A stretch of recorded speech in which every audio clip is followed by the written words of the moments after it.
Welcome to Intentionality with Paul Kempf, the podcast and YouTube channel where we explore the possibilities and opportunities that can be created by a more intentional life. Please subscribe, please follow, please share on social media. Let's get this message out there to more people so we can reach more people and impact more lives. This is episode 29. This is the last episode in the FFG series. Over the last 5 episodes, I have changed the focus to the place I work, to the company I work for, FFG, and more importantly, to the people of FFG. These episodes have been very well received. Thank you for all of your support. Thank you for listening. Thank you for watching. We'll definitely return to the FFG theme in future episodes and share some more information about the wonderful people at FFG. For now, in this last episode of this series of episodes, I don't have a guest. I would rather talk to you today about something in our industry that I find interesting. Now, here's the scary part. When I told my production team what my plan was, what my topic was for today, they rolled their eyes, said, "Can we have more coffee?" and said, "Please, this is going to be so boring." So you've been warned beforehand. It might be a boring topic, but don't stop listening. I'm going to try and make a boring topic as interesting as possible by talking about the things about this topic that I don't think people often talk about. So let's see how it goes. But before we get to this episode, just one or two other things I want to share with you today. I find myself in an interesting place with this podcast. I think this is the first time where I'm a little bit uncertain what the next 10 episodes will look like. So far, in the previous 28 episodes, I've had a pretty clear plan of what it is that I wanted to achieve, where I wanted to go with this podcast.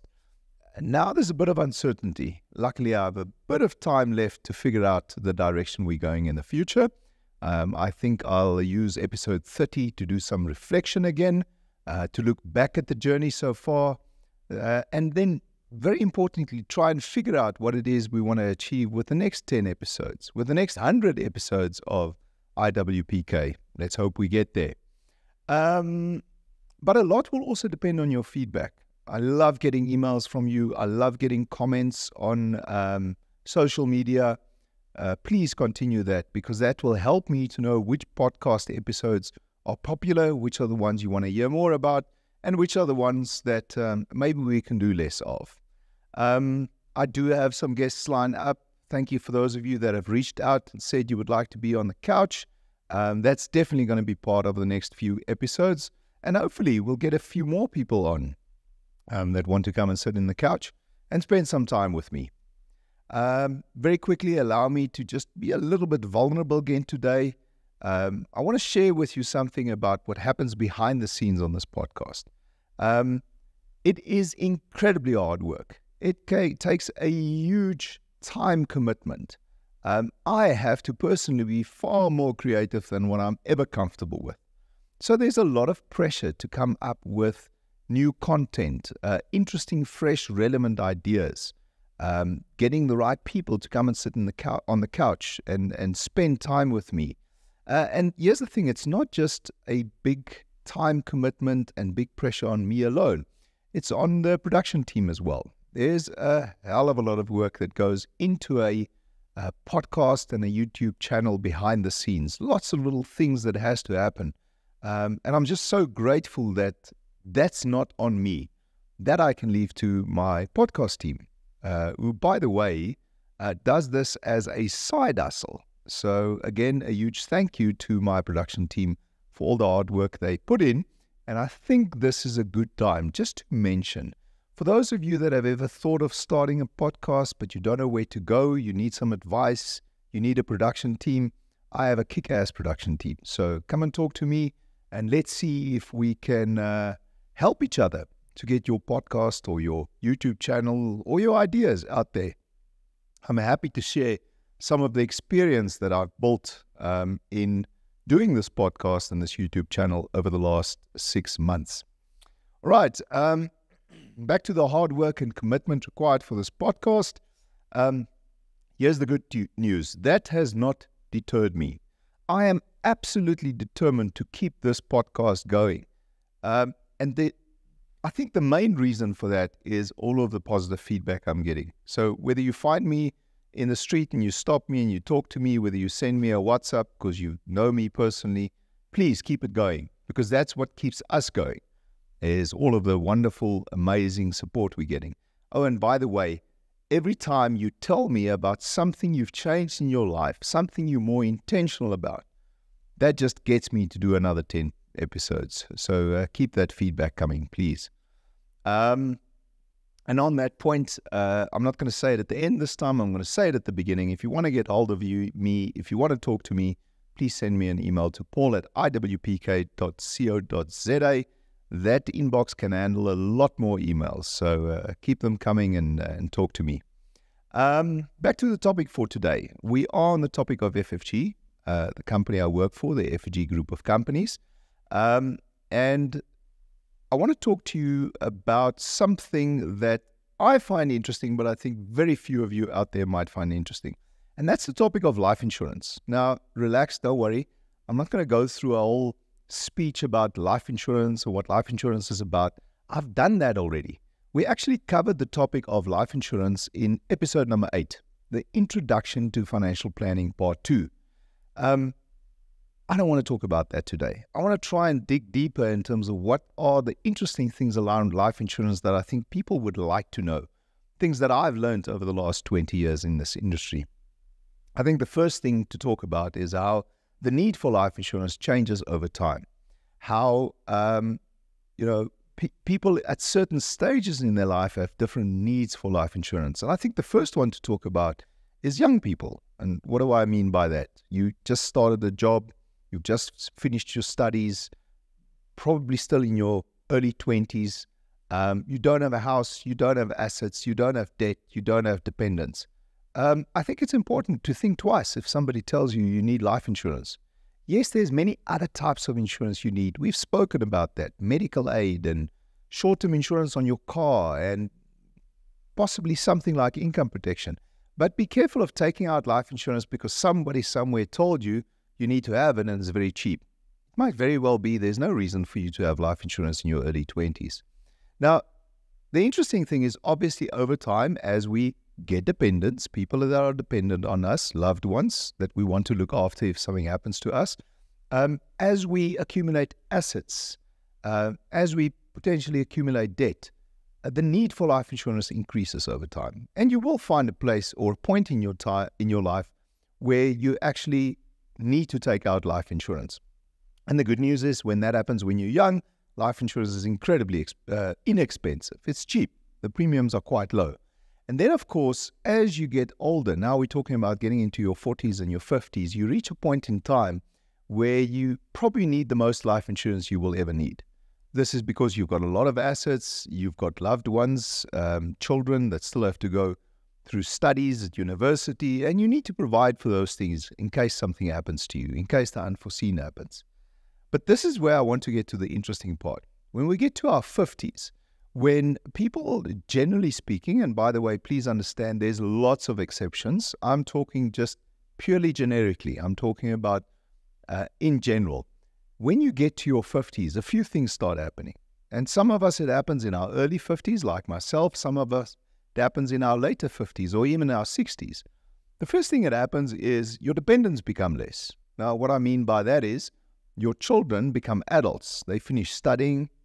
They start their own lives, they start working. So obviously their financial dependence on you reduces. And the second thing that starts happening is your debt starts reducing. Now, by the way, again, I'm not saying that happens to everybody, but that's certainly the ideal. You need to reach a point in your life when your debt starts reducing. And of course, on the other side, your assets start appreciating. I mean, one good example of that is in your 50s, you should have a substantial amount of money that you've provided for your retirement. Otherwise, you might have a problem with your retirement. Now, at this point in your life, something interesting happens. Your need for life insurance starts becoming less, starts decreasing. And here's the interesting thing I've noted that I really want to talk about today. And that is how I find that even though the need for life insurance starts reducing in your 50s and 60s, people often just maintain their level of cover that they have. And again, there are very good reasons for maintaining or even increasing your life insurance at a later stage in your life. You might have certain business interests where there are interests that need to be insured. There's nothing wrong with that. But what I'm talking about here is being in a position where you have less dependence, less debt, you have more assets, you have more investments, and you don't start reducing your life insurance. And here we need to look at the reason why. Why do people not want to reduce their life insurance at a later stage in life? I think the simple reason for that I found is, if you think about it, you get to a point in your life where your risk of death has increased quite dramatically. You think about the amount of premiums you have paid over 10, 20, even 30 years towards life insurance. And then there's a hesitancy. Then you start thinking, but should I really cancel this insurance? What if something happens to me now? Maybe I should hold on to it for a little longer. And the weird thing here is, as you keep that life insurance and your need for it gets less and the amount of premiums you paid becomes more, I think the problem just becomes worse. Now, this problem is exacerbated if you sit with something like a premium pattern on your life insurance premium, which increases over time, because this increase over time happens exponentially, which means you might also end up with paying a substantial, significant premium for your life insurance in your 60s. And yet, people struggle to cancel that life insurance when they reach that point in their life. Now, by the way, just one last very important thing that you need to realize here. I'm talking about canceling your life insurance if your planning for retirement has been sufficient, if you've been able to build up enough investments and enough assets to have a financially independent retirement. And it's at that stage of your life that I believe you should certainly start consulting with your financial advisor around when you should start reducing your life insurance. Now, a second interesting thing that happens at this point when you start thinking about canceling your life insurance is the thought of, but hold on, so many years, I've paid so much money, I'm so much closer to a point where something could potentially happen to me. Maybe I should find somebody to take over this life insurance policy. And I've seen this happen quite often, where you reach a point, you don't know it anymore, you go to your kids and say, hey kids, I've got a great idea. Don't you want to take over my life insurance? And the question I often get under such circumstances is this a good idea? And I'm not going to tell you today if it's a good idea or not. I'm simply going to give you some of the numbers that we look at when we try to determine whether this is something that is a good idea or not. So let's look at a typical example. Person age 65, and this is pure assumptions because there's lots of variables to look at. That person has a million rand worth of life insurance. That person at age 65 decides they don't want that million rand of life insurance anymore, and they tell the kids, take over this policy, pay the 2,000 rand a month. If I pass away, you get a million rand. Now, the interesting thing here is if you rather go and invest that 2,000 rand a month instead of paying the life insurance policy of 2,000 rand a month, and we assume a level premium pattern on the life insurance policy, and we assume a growth rate of 10% on an investment that you could potentially make with that 2,000 rand. If you pay that policy for 10 years, or put the money in the investment for 10 years, the investment would have grown to 413,000 rand. So if that person whose life you insured, let's say your mother or your father, passes away within 10 years, certainly it was a good idea. Certainly it was a good investment. What if you pay that premium for 15 years, or you put the money away in an investment for 15 years? The value of that investment will be 835,000 rand. So it's 835,000 in investment versus a million rand paying out in life insurance. Of course, the life insurance is still the better option, but they're now quite close to each other. And then if you get to a 20-year term on that investment, the value of your investment would be 1.531 million rand. Clearly a much better investment than paying the life insurance policy. And this is where the trick comes in. You are basically gambling on the life expectancy of your parents if you decide to do something like this. And I'm not saying again that it's a good idea or a bad idea, but the point is we don't know how long somebody is going to live. And I think it's something that you need to think of carefully, both do you cancel life insurance when you get to a point where you don't need any more? And secondly, should you pay for life insurance on the life of your parents when they get to a point where they don't want that insurance anymore? Look, there's lots of things to talk about. There's lots of variables to look at when it comes to life insurance. It's a discussion that's far too long for a podcast, and I agree with the production team, far too boring to go into too much detail on. I think the important part here is you need somebody that you can talk to, somebody like an advisor at FFG. That's it for this week. That's what I wanted to talk to you about. All that's left is my tip of the week. And the tip of the week is a very short one this week. I was recently at a networking event where somebody shared a YouTube video with me that made a massive impression on me.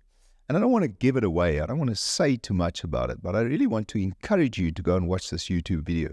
I think it's about 5.5 or 6 minutes, so it's not a long watch. But do yourself a favor and go and look at the story of Lily working at Starbucks. I've never seen it before. It was brand new to me, but it's such a lovely story. The video is called Pouring Happiness by Ryan Estes. I think you'll like it. And I'm going to give you a second tip of the week, something that I will share with you that I've come across again this week. I've come across it many times before, but I've encountered it again this week. And this tip is around quotes. Now, let me just give you the context here. It's so interesting to me the amount of time that quotes get attributed to people and then they never actually said it. And this quote is an example of that. This quote is actually attributed to John Lennon, but there's absolutely no proof that he had ever said it. I did some more research. I saw that it was attributed to both Oscar Wilde and the Brazilian author Paulo Coelho. And the interesting thing is, there's no evidence that any of them ever said it. There was a book in 1988 where this quote appeared for the first time. And the quote I want to give you is also a quote that was used in a movie. It's one of my favorite movies. And the movie's name is The Best Exotic Marigold Hotel. And in this movie, there's a character called Sonny. And he has this quote that he uses all the time. And the quote is, everything will be all right in the end. And if it's not all right, it's not the end. And I think that's a lovely way to end off this episode of IWPK. Thank you to my production team. No, hold on. I've already thanked them. I think that's enough thank for today. I've already given out my contact details. I've already asked for your support. So really all that's left is my standard ending to all of my episodes. Please congratulate yourself on making the choice to have a more intentional life, to be the architect of your life and your success. May the rest of your week be an amazing intentional journey. Thank you.